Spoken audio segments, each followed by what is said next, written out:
வணக்கம்ப்பா. என்னடா சிக்கனை கட்டன்னு பார்க்குறீங்களா? இன்றைக்கி லேஸ் சிக்கன் தான் பண்ண போகிறோம். வாங்க எப்படி பண்ணான்னு பார்க்கலாம். சிக்கன் நல்லா கழுவி வச்சுட்டு இஞ்சி பூண்டு பேஸ்ட் போட்டுக்கோங்க. அதுக்கப்புறம் மிளகாத்தூள், கரம் மசாலா, கறி மசாலா போட்டுக்கோங்க.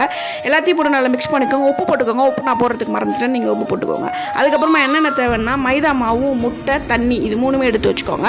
அப்புறம் சிக்கனை எடுத்து மைதா மாவில் டிப் பண்ணிட்டு தண்ணியில் டிப் பண்ணிக்கோங்க. திருப்பியும் வந்து தண்ணியிலேருந்து எடுத்து மைதா மாவில் டிப் பண்ணிட்டு முட்டையில் டிப் பண்ணிட்டு நம்ம வந்து லேஸ் உடச்சி போட்டுருப்போம்ல, அந்த லேஸில் வந்து நல்லா பரட்டி எடுத்துக்கோங்க.